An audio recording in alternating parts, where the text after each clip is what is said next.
Y vamos a buscar primero a los Corintios capítulo 3. Son 23 versículos, así que pues vámonos de 4 en 4. Primero a los Corintios 3, de 4 en 4.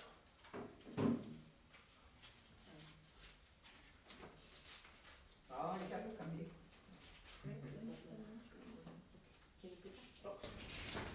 De manera que yo, hermanos, no pude hablaros como a espirituales, sino como a carnales, como a niños en Cristo.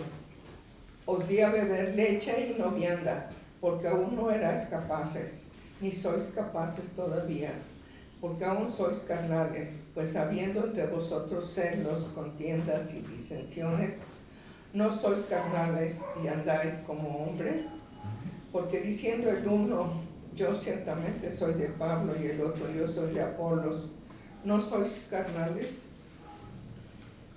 ¿Qué pues es Pablo y qué es Apolo?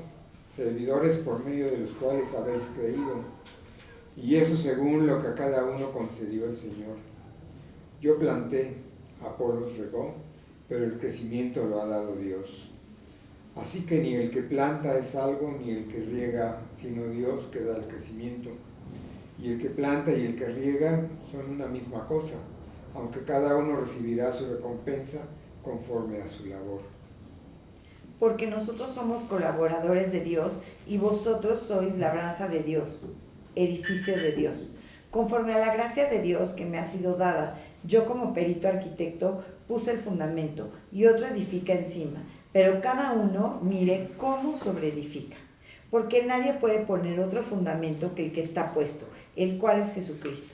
Y si sobre este fundamento alguno edificaré oro, plata, piedras preciosas, madera, heno, hojarasca, la obra de cada uno se hará evidente, porque el día la dará a conocer, pues con fuego será revelada. El fuego mismo probará la calidad de la obra de cada uno. Si permanece la obra de alguien que ha edificado sobre el fundamento, recibirá recompensa. Si la obra de alguien es consumida por el fuego, sufrirá pérdida. Sin embargo, él será salvo, aunque así como a través del fuego. ¿No saben que ustedes son templo de Dios y que el Espíritu de Dios habita en ustedes? Y si alguno destruye el santuario de Dios, Dios le destruirá a él, porque el santuario de Dios, el cual sois vosotros, es sagrado. Nadie se engaña a sí mismo. Si alguno entre vosotros se cree sabio, según este mundo, hágase ignorante para que llegue a ser sabio. Porque la sabiduría de este mundo es insensatez para con Dios, pues escrito está, Él atrapa a los sabios en la astucia de ellos. Y otra vez, el Señor conoce los razonamientos de los sabios, que son vanos. Así que nadie se jacte en los hombres, porque todo esto es de ustedes. Ya sea Pablo o Apolos o Cefas, o el mundo, o la vida, o la muerte, o lo presente, o lo porvenir, todo es suyo, y ustedes de Cristo, y Cristo de Dios. Amén. Y el mensaje se titula No es difícil de entender. Aunque la imagen que mandamos sí es difícil de entender. Es una acetaldehído convirtiéndose en una cetona con un alqueno. La Biblia se escribió durante un periodo de 1500 años, por un número cercano a los 40 autores en 3 continentes diferentes: África, Asia y Europa. Si pensaste en América, eres mormón. En 3 idiomas diferentes: hebreo, arameo y griego quiní o griego vulgar. El griego quiní tiene como particularidad que hay muchos sonidos de i, que en el griego clásico no sucede. Por ejemplo, hay una letra que se llama, nos la enseñaron en la escuela como eta. Entonces, muchos la ponen como una e. Pero en griego quiní, la eta es ita. Entonces suena como otra i. Cerramos la clase de griego. Y se terminó de escribir la Biblia hace casi 2000 años. Y algunas partes de ella datan de hace más de 3500 años. Eso implica que nos fue dada a través de una cultura muy diferente a la nuestra, en la que todos sus autores eran hebreos. Aunque habrá quien diga que Lucas era griego, yo sostengo que era un judío al estilo de Timoteo. Y los hebreos pensaban muy diferente a los griegos, muy disímil a como solemos pensar quienes nacimos en Occidente, porque somos herederos de la cultura griega. A través de los romanos, que conquistaron a los griegos y después expandieron su imperio, pues por donde vienen todos nuestros ascendientes. Además, la Biblia contiene diversos géneros y figuras del lenguaje que deben entenderse conforme a esas características. Además, no pasemos por alto que quien inspiró a los autores humanos fue el Espíritu Santo. Y eso implica que tiene cosas que son difíciles de entender para una mente finita, como la del ser humano que no ha nacido de nuevo. Vean primero a los Corintios 2, 14 al 16. ¿Yo? ¿Empiezo? Okay. ¿Quién empieza? ¿Tú, Carlos? ¿O Roxana? Roxana. Bueno, pero el hombre natural no percibe las cosas que son del Espíritu de Dios, porque para él son locura y no las puede entender, porque se ha de discernir espiritualmente. En cambio, el espiritual juzga todas las cosas, pero él no es juzgado de nadie, porque ¿quién conoció la mente del Señor? ¿Quién la instruirá? Mas nosotros tenemos la mente de Cristo. Amén. Entonces el hombre natural hay cosas que no puede entender, pero quienes hemos nacido de nuevo tenemos al Espíritu Santo, tenemos la mente de Cristo. La Biblia es la palabra de Dios y en ella tenemos la revelación misma de Dios. Es el libro que nos presenta la mejor noticia de todos los tiempos, la encarnación de nuestro Salvador mediante su nacimiento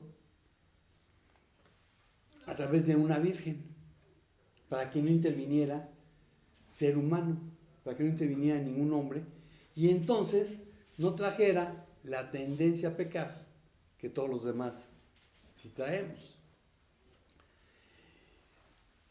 Y su vida sirve para mostrarnos cómo ser el ser humano que Dios siempre ha querido que seamos.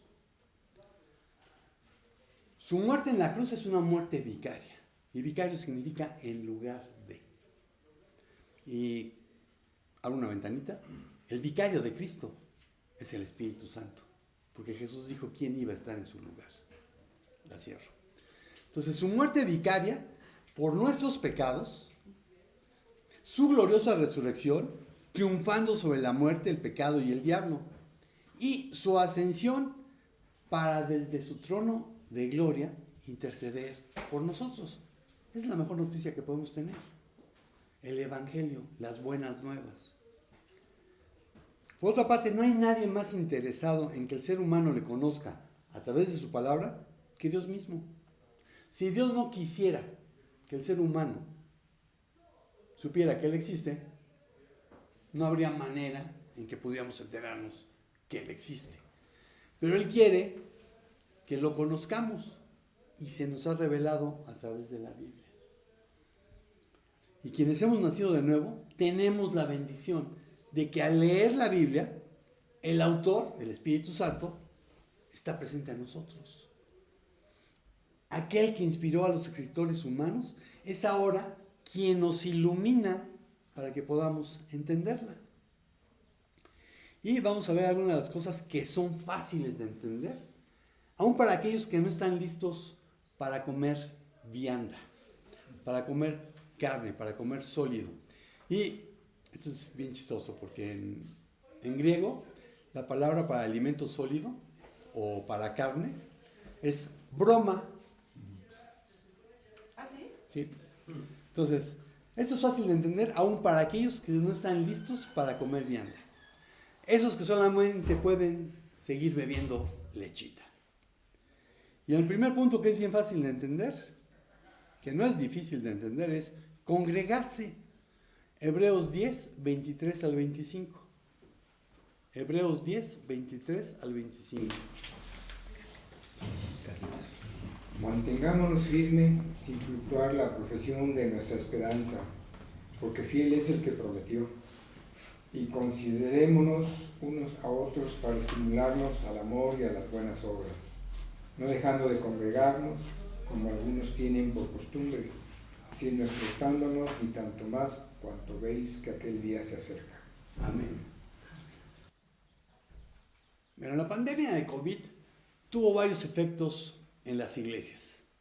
Uno de ellos fue que cuando dejamos de reunirnos para evitar la posibilidad de algún contagio, aprovechamos las oportunidades que las redes nos brindaron para transmitir el mensaje semanal. Hoy podemos revisar el canal de YouTube y volver a escuchar todos los que hemos grabado. Sin embargo, una vez que pudimos reunirnos nuevamente, ya se habían creado nuevos hábitos y perdido el de congregarse con el resto de la iglesia. Además de que al estar grabado el mensaje semanal, se podía ver en cualquier momento. No solo del domingo, sino de la semana. O irlo haciendo por partes. Más aún, combinar el oírlo, que no escucharlo, con cualquier otra actividad.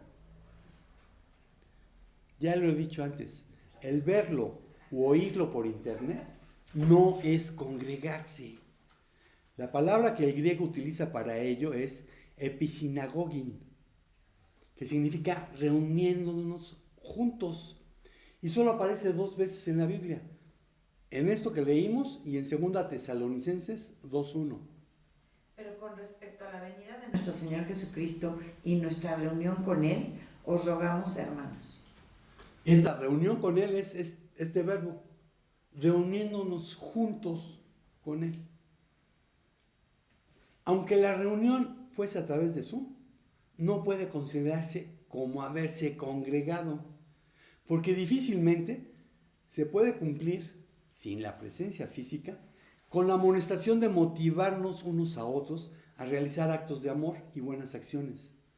Está comprobado que como seres humanos necesitamos el contacto de los unos con los otros. Basta recordar la investigación de René Spitz en la década de los años 50 del siglo XX. Antes de Spitz ya se había notado que los orfanatos tenían un altísimo índice de mortandad. Y a principios del siglo XX se creía que la causa debía de ser las enfermedades contagiosas producto de la falta de limpieza de estos lugares.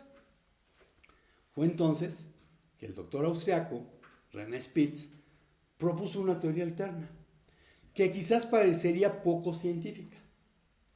Los infantes sufrían de falta de amor. Para probar esto, Spitz comparó un grupo de infantes que eran criados en cunas de hospital aisladas con infantes criados por madres en prisión. Si el problema eran los patógenos del lugar, entonces los niños criados en la cárcel debían de tener peores resultados. Bueno, el estudio mostró que el 37% de los infantes criados sin madre en un hospital murieron, mientras que no se registró ninguna muerte entre los bebés encarcelados con sus madres. A su vez, los bebés de la cárcel crecieron más rápido y mostraron mejores resultados en diversas pruebas de salud.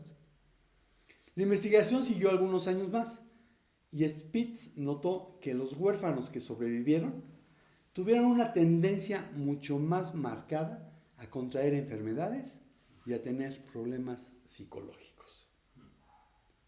El doctor Bruce Perry lo dice de manera muy sencilla. El problema básico de crear un infante en un orfanato es que la oportunidad de establecer una relación amorosa con un pequeño grupo de adultos es rara. Haciendo una extrapolación, algo similar sucede cuando alguien deja de congregarse. Es difícil que pueda mantenerse firme ante las distintas adversidades que se presentan en el diario vivir. ¿Cómo se puede animar, confortar o exhortar? Que en griego eso sería parakalintis, que viene del verbo parakaleo, que sería llamar al lado, y es de donde viene uno de los nombres del Espíritu Santo, el Paráclito, que es el que está a mi lado, que es el que antes de que las cosas lleguen a mí, pasaban primero por él. Bueno, este verbo tiene todas estas acepciones. animar, confortar o exhortar. ¿Cómo se puede hacer eso? Con alguien con quien no se tiene contacto. O a lo más, solo es a través del teléfono. Un WhatsApp, un SMS o un mensaje de voz. Hay quien por alguna razón entendible no puede asistir. Y aquí viene lo que de alguna manera me puede molestar.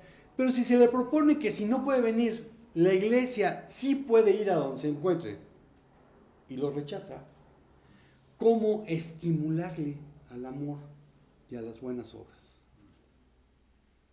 No es difícil de entender por qué hay que congregarse. Lo segundo que no es difícil de entender es discipularse. Juan 5, 39 al 40. Juan 5, 39 al 40.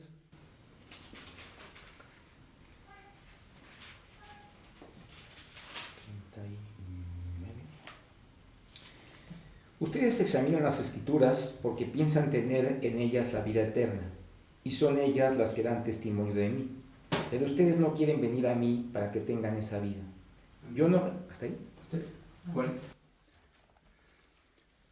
No son pocos los que se conforman con lo que escuchan una vez a la semana. Y su contacto es mínimo con la Biblia el resto de los demás días.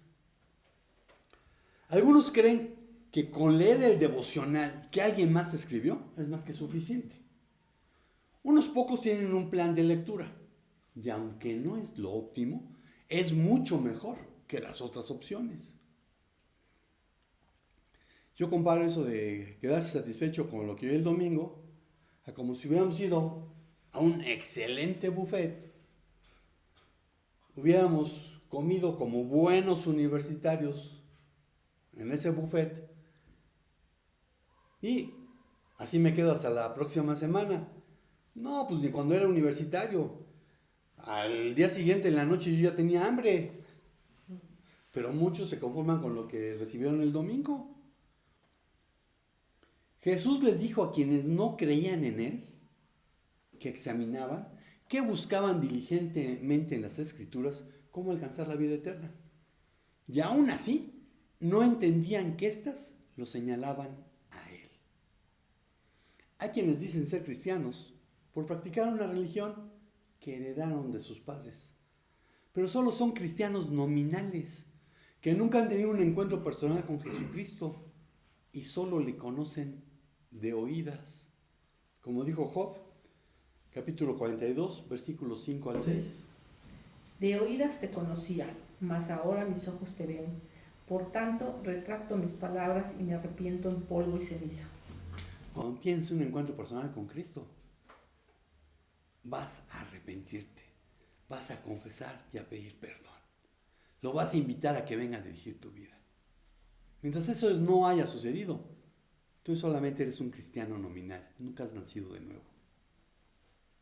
Y tristemente, hay quienes dicen ser cristianos que han nacido de nuevo, pero se encuentran a años luz de los bereanos. Hechos 17:11.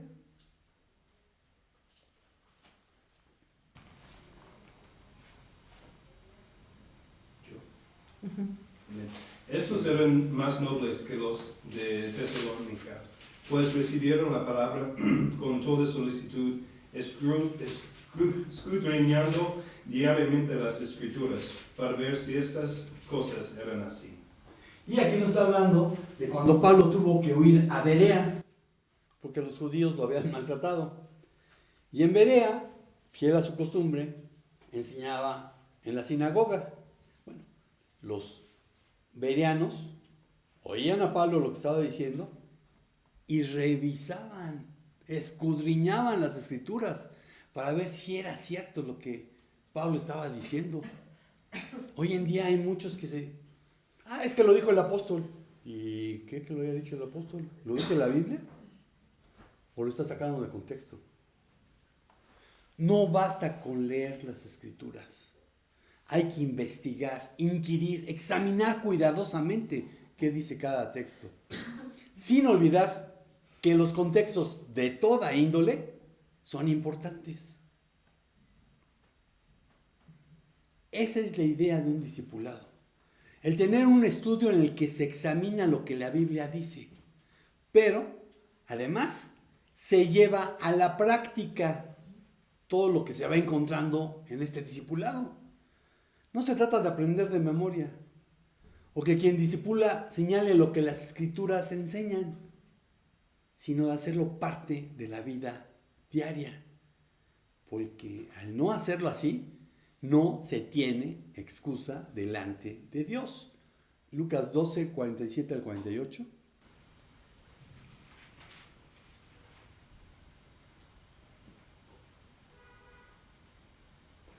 Aquel siervo que, conociendo la voluntad de su Señor, no se preparó ni hizo conforme a su voluntad, recibirá muchos azotes.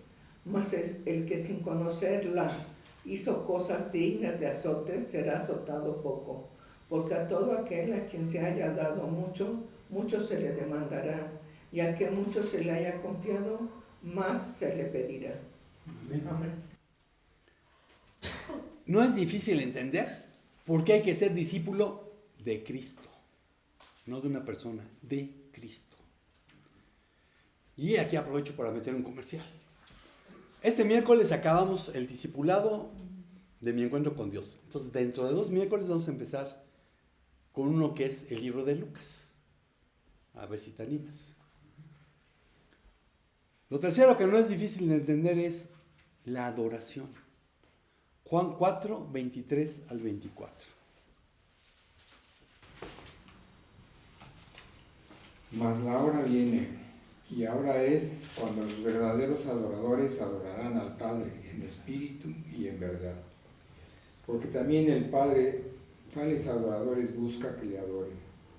Dios es espíritu, y los que le adoran en espíritu y en verdad es necesario que adoren. Amén. Se oye muy padre eso de adorar en espíritu y en verdad. Ajá. ¿Y qué es? Bueno, eso significa permanecer adorando a Dios en todo tiempo y lugar. Una adoración que no depende del lugar, la ceremonia o la repetición de palabras, porque Él siempre está presente. Es una actitud que surge de un corazón transformado por el amor de Dios. Adorar en espíritu y verdad implica una actitud de humildad y sinceridad en la adoración, que se manifiesta mediante el amor, la gratitud y el reconocimiento de su soberanía sobre todas las cosas. Es vivir confiando en su gracia y misericordia. La esencia de la adoración es rendirle tributo, honor, reverencia, respeto, alabanza y gloria al único que la merece. Las 2 palabras que más comúnmente se usan en las escrituras para referirse a la adoración son shahá, en hebreo, que significa postrarse o inclinarse ante Dios. Entonces, si has visto a los que hacen yoga y están con las rodillas al suelo y ponen esto todo en el suelo, bueno, esa es la idea de adorar, esa es la idea de postrarse. Y en griego es proskineo, que se refiere a la acción de besar los pies de alguien en señal de sumisión y adoración. Y este proskineo me recuerda a los perros de mi hermana. Vienen con una sumisión y una adoración que dices, parece que los vemos diario. Ambas palabras indican la idea de sometimiento y respeto absoluto a Dios. Por lo que adorar a Dios es responder a todo su ser, con todo nuestro ser. Primera Tesalonicenses 5:23. Y el mismo Dios de paz os santifique por completo, y todo vuestro ser, espíritu, alma y cuerpo, sea guardado irreprensible para la venida de nuestro Señor Jesucristo. Amén. Entonces es responder a todo lo que es Él, con todo lo que tenemos y somos nosotros mismos. La adoración va más allá de cantar alabanzas, porque generalmente, vamos a cantar tal himno porque se le gustaba a mi abuelita. No se trata de que le gustara a tu abuelita, se trata de que le guste a Dios, y no importa si desafinas, sino que salga de tu corazón. La adoración implica tener una relación personal, cercana, íntima de amor con Él. Y pregunto, ¿puedes decir que la tienes cuando no escudriñas las Escrituras? Cuando no oras, cuando no ofrendas y mucho menos diezmas, cuando solo te conformas con sentir bonito los domingos, o cuando expresas que Dios te habló, pero sigues comportándote de la misma manera, o peor aún, cuando los de afuera no notan diferencia alguna entre tú y ellos. No es difícil entender cuál es la verdadera adoración. La conclusión es que no es difícil entender que hay que obedecer. Juan 15, 13 al 16. Nadie tiene un amor mayor que este, que uno dé su vida por sus amigos. Ustedes son mis amigos si hacen lo que yo les mando. Ya no les llamo siervos porque el siervo no sabe lo que hace su señor. Pero los he llamado amigos porque les he dado a conocer todo lo que he oído de mi Padre. Ustedes no me escogieron a mí, sino que yo los escogí a ustedes y los designé para que vayan y den fruto y que su fruto permanezca, para que todo lo que pidan al Padre en mi nombre se los conceda. Aquí dice algo que hay que conocer el contexto para entenderlo mejor. Ustedes no me eligieron a mí, yo los elegí a ustedes. Cuando Jesús está diciendo esto, es porque en el contexto cultural de esa época, los discípulos elegían a qué rabino querían como maestro. Los discípulos de Jesús no lo eligieron, Él los eligió. Él nos eligió. Y dice, ustedes son mis amigos, hacen lo que yo les mando, lo que yo les ordeno, lo que yo les comando. Y cuando un rey te dice algo, no está supuesto que tú vayas a votar. Es una orden. Y pregunto, ¿cómo pretendes recibir todo lo que pides en el nombre de Jesús? ¿Decretando? ¿Como aquellos que creen en la llamada ley de la atracción? El Eterno, el Todopoderoso Creador de lo visible y de lo invisible, no es el genio de la lámpara, no es tu mozo cósmico. Él es Dios, el Señor de señores y Rey de reyes. Y espera de todo aquel que más que una religión, tiene una relación personal, cercana, íntima de amor con Él, manifieste en su vida el fruto del Espíritu. Amor, gozo, paz, paciencia, benignidad, fe, mansedumbre y templanza. El fruto, no son frutos. La Biblia dice el fruto del Espíritu. Estas características son el fruto del Espíritu. Dios espera que sigamos el ejemplo de Cristo. Vean Efesios 5, 1 al 17. Entonces váyanse de 4 en 4. ¿Sí? Bueno. Sed pues imitadores de Dios como hijos amados, y andad en amor como también Cristo nos amó y se entregó a sí mismo por nosotros a Dios como ofrenda y sacrificio de olor fragante. Pero la fornicación y toda inmundicia o avaricia ni aun se nombre entre vosotros como conviene a santos, ni obscenidades, ni necedades, ni trubanerías inconvenientes, sino antes bien acciones de gracias. Porque con certeza ustedes saben esto, que ningún inmoral, impuro o avaro, que es idólatra, tiene herencia en el reino de Cristo y de Dios. Que nadie los engañe con palabras vanas, pues por causa de estas cosas la ira de Dios viene sobre los hijos de desobediencia. Por tanto, no sean partícipes con ellos, porque antes ustedes eran tinieblas, pero ahora son luz en el Señor. Anden como hijos de luz.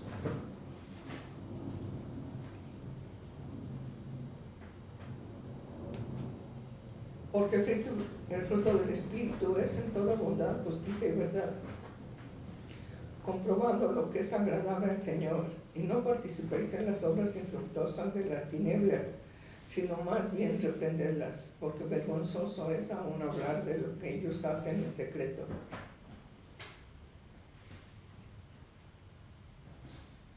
Mas todas las cosas, cuando son puestas en evidencia por la luz, son hechas manifiestas, porque la luz es lo que manifiesta todo. Por lo cual dice: despiértate tú que duermes, y levántate de los muertos, y te alumbrará Cristo. Mirad pues con diligencia cómo andéis, no como necios, sino como sabios, aprovechando bien el tiempo, porque los días son malos. Por tanto, no seáis insensatos, sino entendidos de cuál sea la voluntad del Señor. No os embriaguéis con vino, en lo cual hay disolución, antes bien sed llenos del Espíritu, hablando entre vosotros con salmos, con himnos y cánticos espirituales, cantando y alabando al Señor en vuestros corazones. Amén. Entonces, no es difícil de entender, porque es necesario congregarse, ser su discípulo y un adorador en espíritu y verdad. Una de las órdenes más claras que el maestro nos dio, también es la que más deja de cumplirse. Hechos 1, del 7 al 8.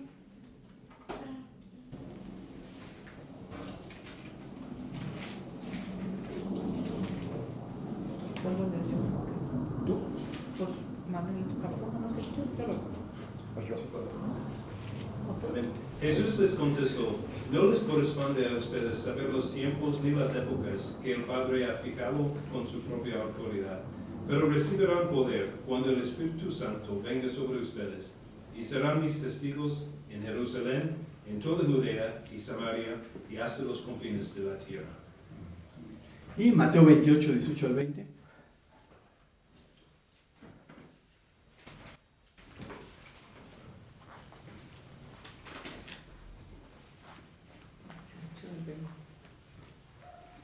De cierto os digo que todo lo que atéis en la tierra, 18 al 20, aquí subimos a Jerusalén y el Hijo del Hombre será entregado a los principales sacerdotes y a los escribas, No. y les Toda la condenarán. autoridad me ha sido dada. Mateo 18.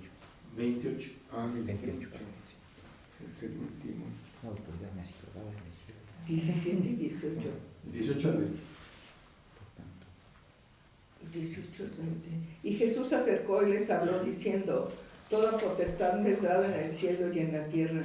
Por tanto, id y hacer discípulos a todas las naciones, bautizándolos en el nombre del Padre, del Hijo y del Espíritu Santo, enseñándoles que guarden todas las cosas que os he mandado. Y he aquí, yo estoy con vosotros todos los días, hasta el fin del mundo. Amén. Amén. Entonces, es una orden clarísima y sin embargo deja de cumplirse. No es difícil de entenderla. Pero ya lo dijo el Salvador: mis ovejas oyen mi voz, yo las conozco y me siguen. Pero también dijo: ¿por qué no entienden mi modo de hablar? Porque no pueden aceptar mi palabra. Ustedes son de su padre, el diablo, cuyos deseos quieren cumplir. Desde el principio, este ha sido un asesino y no se mantiene en la verdad, porque no hay verdad en él. Cuando miente, expresa su propia naturaleza, porque es un mentiroso. Es el padre de la mentira. Mis ovejas oyen mi voz y me siguen. ¿Tú estás oyendo su voz? ¿O no la entiendes porque tu padre no es Dios? Y concluyo diciendo: si has nacido de nuevo, no es difícil de entender. Señor, te damos gracias porque ciertamente hay cosas en la Biblia que son muy difíciles de entender, pero hay otras que son muy sencillas. Hay otras que son excesivamente claras. Ayúdanos a no perdernos en lo que es difícil, sino en obedecer y hacer aquello que no es difícil de entender. Y si no es difícil de entender es porque tú quieres que todos los que hemos nacido de nuevo lo hagamos. Pon el querer como el hacer, por tu buena voluntad, como dice tu palabra, en cada uno de nosotros, en cada uno de los que escuchan. Y Señor, aquellos que leen pero no entienden, Ayúdales a reconocer a Cristo como su único y suficiente Salvador, para que el Espíritu Santo llegue a morar en ellos y entonces puedan comprender las Escrituras, puedan comprender las cartas de amor que tú nos dejaste. Y gracias por ese amor, en el nombre de Jesús. Amén. Y amigos y hermanos de Internet, estamos despedidos. Shalom, shalom. Si el Señor no dice otra cosa, nos vemos el próximo domingo.